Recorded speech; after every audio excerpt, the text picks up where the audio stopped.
Judulnya Bapak Ibu, Rahasia Kekuatan Kaleb. Coba kita lihat Yosua 14 ayat 10-11. Jadi sekarang sesungguhnya Tuhan telah memelihara hidupku seperti yang dijanjikannya. Kini sudah 45 tahun lamanya sejak diucapkan Tuhan firman itu kepada Musa, dan selama itu orang Israel mengembara di padang gurun. Jadi sekarang telah berumur 85 tahun aku hari ini. Pada waktu ini aku masih sama kuat seperti pada waktu aku disuruh Musa. Seperti kekuatanku pada waktu itu, demikianlah kekuatanku sekarang untuk berperang dan untuk keluar masuk. Nah, ketika Kaleb berkata demikian, ini bukan kekuatan rohani Bapak Ibu, ini kekuatan jasmani. Karena jelas dikatakan untuk berperang. Berperang melawan apa?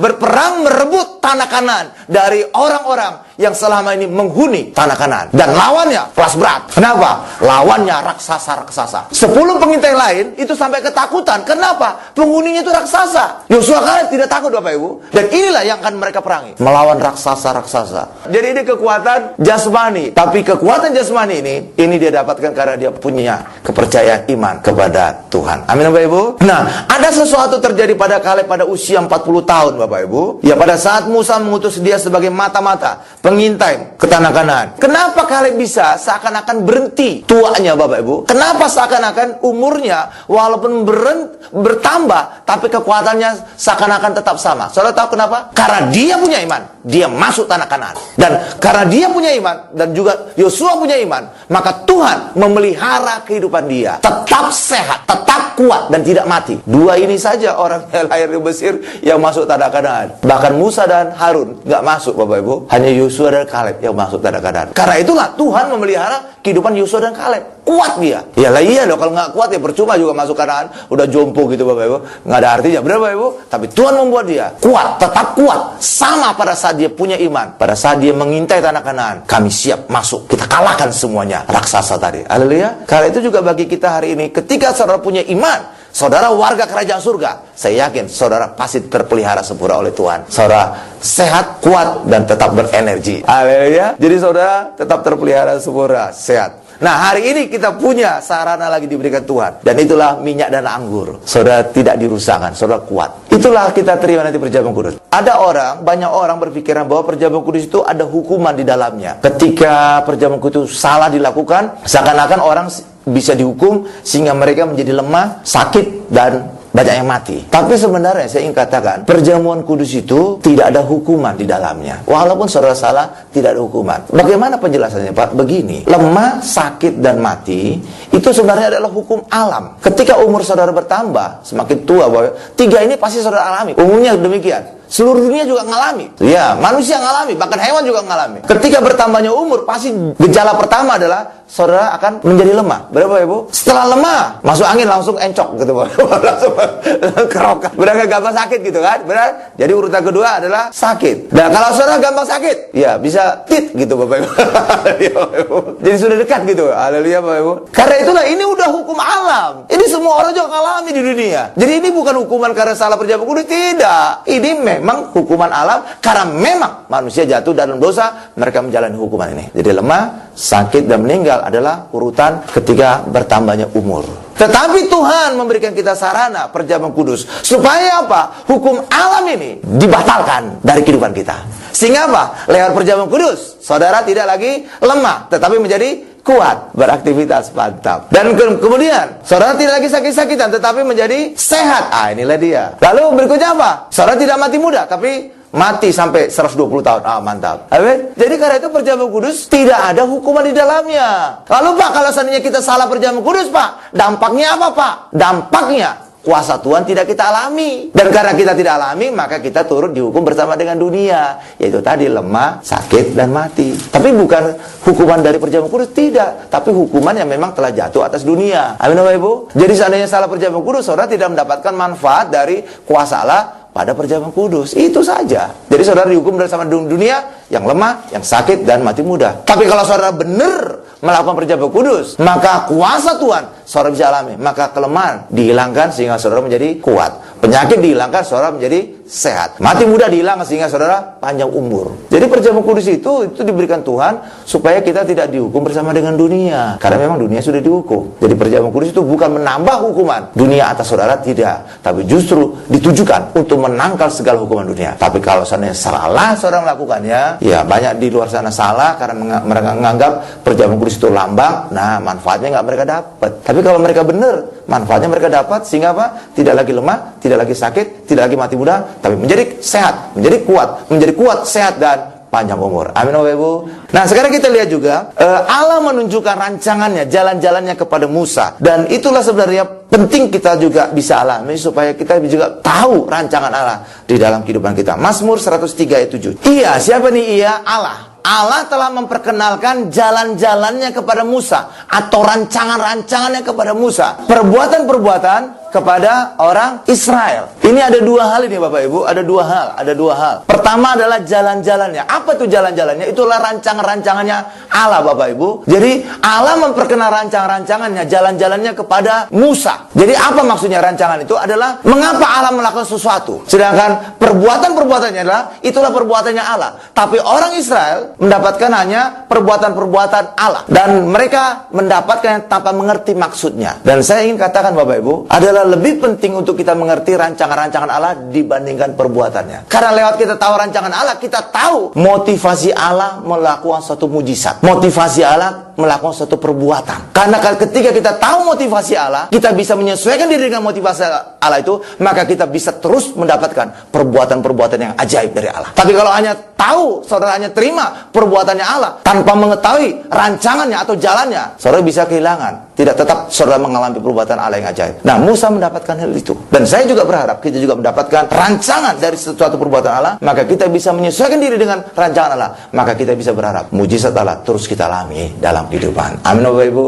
Nah, ada satu hal yang menarik lagi Bapak Ibu. Sebenarnya orang Israel itu sudah hampir masuk tanah Kanaan, sudah hampir. Tuhan juga sebenarnya sudah berkata, masuklah dan rebutlah, dudukilah, diamilah tanah Kanaan. Selama ini saya berpikiran bahwa 12 pengintai itu adalah inisiatif dari Allah Bapak Ibu. Bahwa sebelum masuk tanah Kanaan, Musa diperintahkan oleh Allah untuk mengutus 12 pengintai. Ternyata di dalam kitab Ulangan ada hal yang saya baru temukan. Ternyata inisiatif untuk pengintai itu bukan dari Allah, tapi justru dari orang Israel sendiri. Jadi pada saat mereka sudah di tepi dari tanah Kanaan akan masuk, Allah sudah berkata, masuklah, dudukilah, milikilah tanah itu. Tapi rupanya orang Israel kemudian mendekati Musa, berkata, apakah sebaiknya kita mengutus dulu pengintai supaya kita tahu nanti jalan-jalannya, supaya kita tahu situasinya lebih dulu tanah Kanaan itu. Rupanya dalam Ulangan ada ayatnya Bapak Ibu. Jadi bukan inisiatif Allah itu, rupanya inisiatif dari orang Israel sendiri. Karena mereka rupanya masih bimbang, bener nggak tanah Kanaan itu berlimpah susu madu, bener nggak tanah Kanaan itu baik, bener nggak udah siap kita duduki.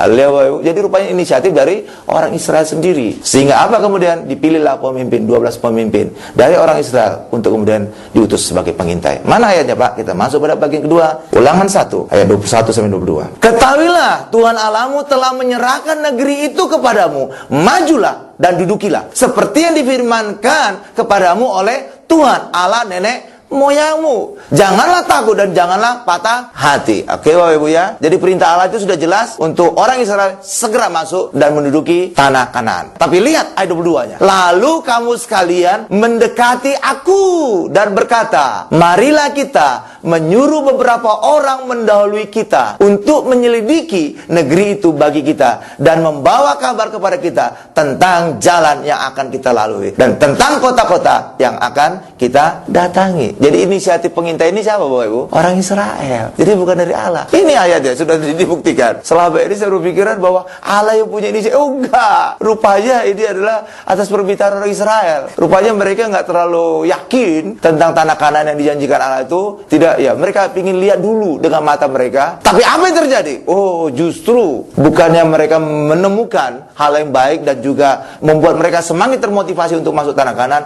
Justru mereka menjadi takut masuk tanah Kanaan. Bukan hanya takut, bahkan mereka kemudian memberontak kepada Allah dan Musa. Dan itu menjadi kabar jelek bagi mereka, Bapak Ibu. Sehingga apa? Banyak orang Israel kemudian tidak bisa masuk tanah Kanaan. Padahal niat mereka semula untuk apa? Untuk lihat-lihat dulu. Tapi ini berdampak jelek bagi mereka. Sehingga apa? Mereka tidak masuk tanah Kanaan. Amin, Bapak Ibu. Karena itu bagi kita juga hari ini, mari kita percaya saja apa yang Tuhan katakan. Ya, saudara percaya saja bahwa ketika kita terima perjamuan kudus juga saudara disembuhkan. Jangan saudara berkata-kata, coba-coba dulu lah, mudah-mudahan sembuh. Kalau sembuh lumayan. Wah, kalau kayak gitu Bapak Ibu, gawat urusan. Amin, Bapak Ibu. Kalau saudara hanya coba-coba, saya ingin katakan Allah bukan coba-coba. Amin, Bapak Ibu. Kalau saudara motivasinya coba-coba, sampai kapanpun saudara tidak akan pernah mengalami mujizat Tuhan. Dan justru akhirnya apa? Saudara makin tidak percaya lagi. Buntutnya seperti ini. Orang Israel, lihat-lihat dulu lah. Ya, kita tahu nanti jalan-jalannya, kita mungkin tahu, makin kenal tentang negerinya.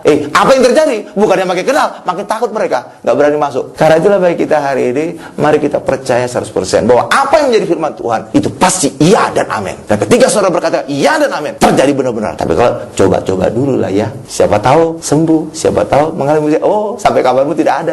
Allah bukan Allah coba-coba. Oke, ya. Nah, ada satu hal yang lagi yang menarik Bapak Ibu. Ketika kemudian Musa menyetujui pengintai ini, yang diutus siapa Bapak Ibu? Itu bukan orang-orang rendahan dari setiap suku, tetapi para pemimpin dari setiap suku. Jadi benar-benar paling top dari setiap suku. Tapi ada satu menarik sini. Kalau saudara baca, pada saat mereka akan masuk tanah Kanaan, ada berapa suku orang Israel Bapak Ibu? 12. Tapi 12 sebenarnya sukunya sudah berubah. Ada suku yang berubah, ada 2 suku. Perubahan ini terjadi karena suku Lewi tidak lagi terhitung menjadi suku Israel. Tapi ini suku digantikan oleh suku Yusuf. Itulah sebabnya kalau saudara nanti lihat di Alkitab lebih jelas tentang 12 pemimpin yang diutus sebagai pengintai, tidak ada lagi disebut suku Lewi. Enggak ada lagi. Tapi yang muncul ada 2 suku baru, dan inilah keturunannya Yusuf, suku Efraim dan suku Manasye. Tapi totalnya tetap 12. Tapi suku Lewi sudah hilang karena dia sebagai petugas di bait Allah. Jadi sudah nggak ada lagi. Nanti sudah lihat ya. Jadi pemimpin sukunya itu bukan lagi ada dari suku Lewi, nggak ada suku Lewi lagi disebut. Muncul suku Efraim dan suku Manasye. Tapi tetap totalnya 12. Jadi 12 sukunya berubah. Nah, yang diutus adalah para pemimpin-pemimpin. Diutus 12 sesuai dengan jumlah suku. Tetapi apa yang terjadi? 10 pemimpin suku tadi bukannya membawa kabar baik, justru membawa kabar buruk. Dan itu berdampak bagi 10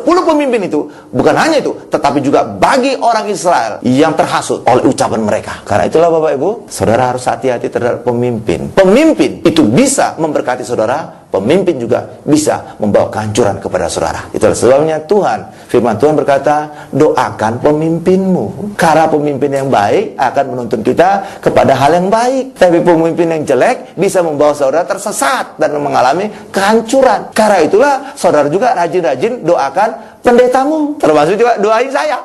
Ya, doain Bapak Gembala, doain semua. Amin Bapak Ibu. Karena apa? Pemimpin ini itu bisa menuntun saudara kepada hal yang baik, dan juga bisa menuntut kepada saudara hal yang jahat lewat korbannya. Berapa Ibu? Karena seperti inilah 12 pengintai itu pemimpin itu bukan orang kacangan itu Bapak. Orang pemimpin, orang pilihan. Nyatanya apa? 10 justru membawa kehancuran bagi orang Israel. Berapa Ibu? Iya, baru 2. Itu yang justru membawa kebaikan. Amin. Karena itulah hari ini doakan pemimpinmu. Karena pemimpinmu itulah yang memimpin kita untuk mendapatkan hal yang baik atau juga hal yang buruk. Amin Bapak Ibu. Nah, mereka mengintai selama 40 hari 40 malam. Mengintai tanah Kanaan. Lalu mereka ketika kembali membawa anggur. Ya, dan anggur ini demikian berat, demikian banyak rupanya, sehingga mereka membawa kayu di antara 2 orang, 2 pria. Berapa Ibu? 1 di depan, 1 di belakang. Dan inilah mereka ada kayu ini, di tengah-tengahnya itu ada anggur yang mereka bawa. Coba kita lihat ayatnya Bilangan. Bilangan 13 ayat 3. Ketika mereka sampai ke lembah Eskol, dipotong mereka lah di sana suatu cabang dengan setan dan buah anggurnya. Lalu berdualah mereka menggandarnya. Juga mereka membawa beberapa buah delima dan buah ara. Jadi yang tengah itu adalah anggur. Ayo Ibu ya. Bisa ditampilkan bahasa Inggrisnya? Between two.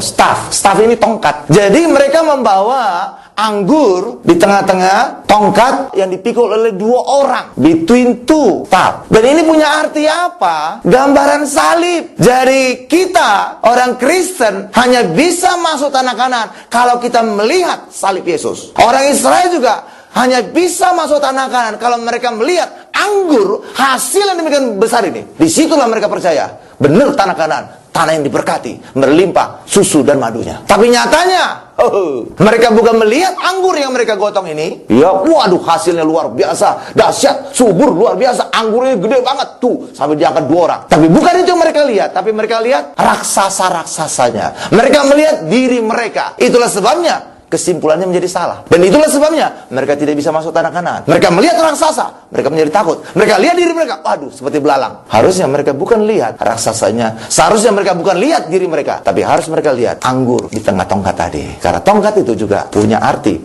yang sama dengan salib. Sama seperti juga pada saat orang Israel berjalan di padang gurun, ada suatu tempat namanya Marah. Di situ airnya pahit. Lalu orang Israel ngeluh, Musa kemudian bertanya kepada Tuhan, gimana solusinya? Lalu Tuhan berkata, lemparkan tongkat ke tengah-tengah air itu, dan air itu akan menjadi Coca-Cola, menjadi manis. Udah Bapak Ibu? Artinya apa? Ketika saudara mengalami kepahitan di dalam kehidupan, izinkan Tuhan Yesus, salib Yesus ada di dalam diri saudara, maka hidup saudara akan menjadi manis. Ketika saudara mengalami kekurangan anggur di pesta pernikahan, sehingga terjadi amarah, terjadi cekcok, terjadi segala macam, izinkan Yesus hadir di tengah-tengah pesta perkawinan saudara, maka semuanya menjadi anggur yang terbaik. Jadi tongkat ini harus dilemparkan ke tengah-tengah hal-hal, ke tengah-tengah masalah, ke tengah-tengah air pahit. Dan tongkat ini berbicara salib. Karena itulah tongkat ini penting sekali. Jadi karena itulah penyebutan tongkat ini harus menjadi utama fokusnya. Karena ini adalah gambaran tentang salib. Inilah menjadi kunci untuk orang Israel bisa masuk tanah Kanaan. Tapi ketika mereka melihat diri mereka dan para raksasa, habis semuanya. Mereka tidak masuk tanah Kanaan,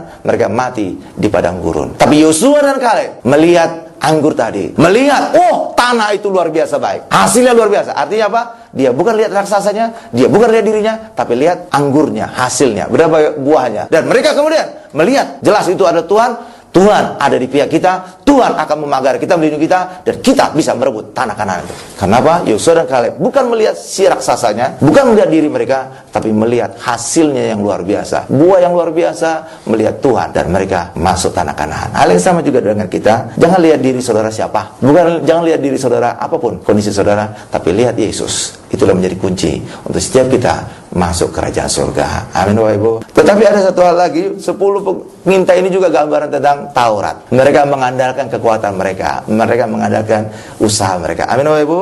Coba kita lihat Bilangan 13 ayat 32 sampai 33. Juga mereka menyampaikan kepada orang Israel kabar busuk tentang negeri yang diintai mereka, dengan berkata, negeri yang telah kami lalui untuk diintai adalah suatu negeri yang memakan penduduknya, dan semua orang yang kami lihat di sana adalah orang-orang yang tinggi-tinggi perawakannya. Juga kami lihat di sana orang-orang raksasa, orang enak yang berasal dari orang-orang raksasa, dan kami lihat diri kami seperti belalang, dan demikian juga mereka terhadap kami. Jadi ini yang terjadi Bapak Ibu. Mereka memberitakan berita-berita busuk. Ini berdasarkan apa? Juga kami lihat. Jadi berdasarkan apa yang mereka lihat, bukan berdasarkan apa firman Tuhan. Setelah itu, jadi mereka dasarnya apa? Apa yang mereka lihat. Sudah berdasarkan mereka lihat, ditambahin lagi berita busuknya. Wah, udah gawat ini. Tapi Yosua dan Kaleb tidak. Bukan berdasarkan apa yang mereka lihat, tapi apa yang mereka dengar tentang firman Tuhan, janji Tuhan bagi mereka. Benar Bapak Ibu? Dan itu juga sama terjadi pada saat Yairus. Pada saat dia berjumpa dengan Yesus, Yesus diajak datang ke rumahnya Bapak Ibu. Lagi perjalanan, ada keluarganya berkata, jangan repoti lagi guru, karena anakmu, putrimu sudah mati. Dan pada saat dikatakan putrinya sudah mati, Yesus berkata, tenang Yairus, tenang saja, percaya saja, anakmu selamat. Nah, ada 2 pilihan di sini. Dari pihak keluarga berkata, anakmu sudah mati. Dan memang benar mati Bapak Ibu, benar mati. Itu fakta. Ini fakta. Benar Bapak Ibu? Mati nggak Bapak Ibu? Oh, mati.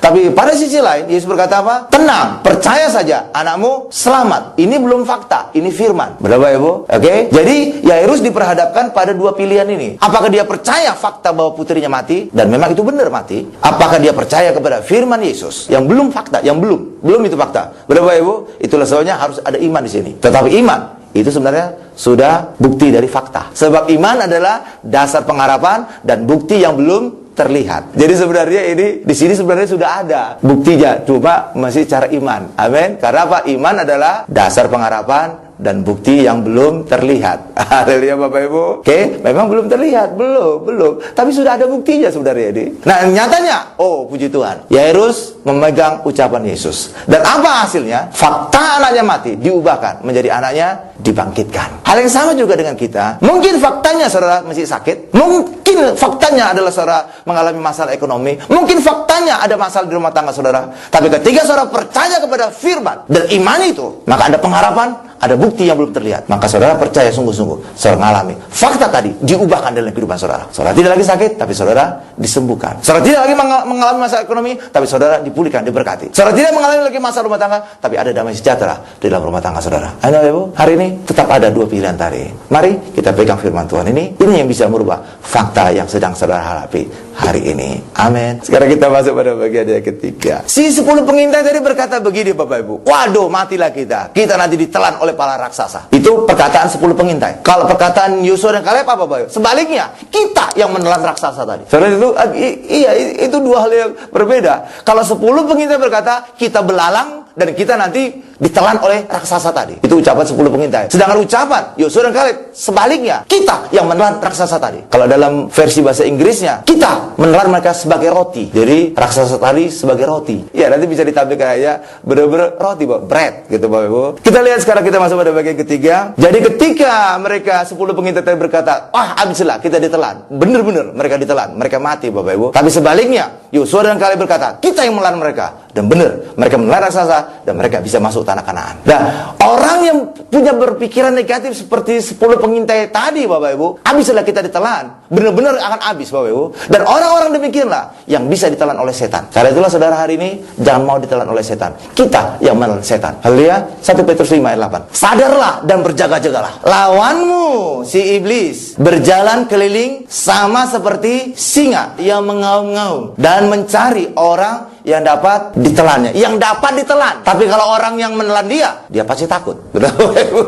Dan siapa yang ditelannya? Itulah 10 pengintai tadi ditelan. Karena mereka sendiri berkata, wah habislah kami belalang, matilah kami ditelan. Ya benar ditelan. Jadi iblis mencari orang-orang yang berkata putus asa, matilah kami, ditelanlah kami. Haleluya Bapak Ibu. Itulah sebabnya jaga ucapan kita juga, jangan ucapan putus asa. Tapi saudara harus punya fighting spirit. Aku menang karena Tuhan besertaku. Aku menang karena Tuhan melindungi. Mantap. Seperti ucapan Yosua Kaleb Bapak Ibu. Dan mereka masuk tanah Kanaan. Saudara juga pasti sukses. Jangan ucapan putus asa. Saudara ditelan beneran tuh. Iblis nyari-nyari orang yang putus asa ini. Telan saudara nanti. Amin Bapak Ibu. Ya, karena itulah mari jaga ucapan kita. Ucapan kita juga harus ucapan yang positif. Amin Bapak Ibu. Orang Kristen jangan putus asa. Sebab apa? Kita punya pengharapan. Yesus pasti memberikan kita masa depan penuh harapan. Amin. Dan Yosua dan Kaleb berkata, negeri itu, tanah Kanaan itu sangat baik. Negeri yang limpah susu dan madunya. Mereka buktikan janji Allah Bapak Ibu. Saya ingin tanya saudara, Yosua dan Kaleb itu melihat raksasa nggak Bapak Ibu? Ngelihat. Ya, tanah yang mereka lihat juga sama. Tapi mereka tidak berkata, wah negeri itu penuh dengan raksasa. Tidak. Mereka berkata, negeri itu penuh dengan susu dan madunya. Sedangkan 10 pengintai, negeri itu penuh dengan raksasa. Saudara lihat ini. Hal yang sama, tapi bisa menghasilkan kesimpulan yang berbeda. 12 ini sama-sama melihat hal yang sama. Tanah Kanaan yang sama. Benar Bapak Ibu? Ya, Yosua kalian juga melihat raksasa. Lihat. Tapi mereka tidak punya kesimpulan seperti 10 pengintai. Waduh, tanah Kanaan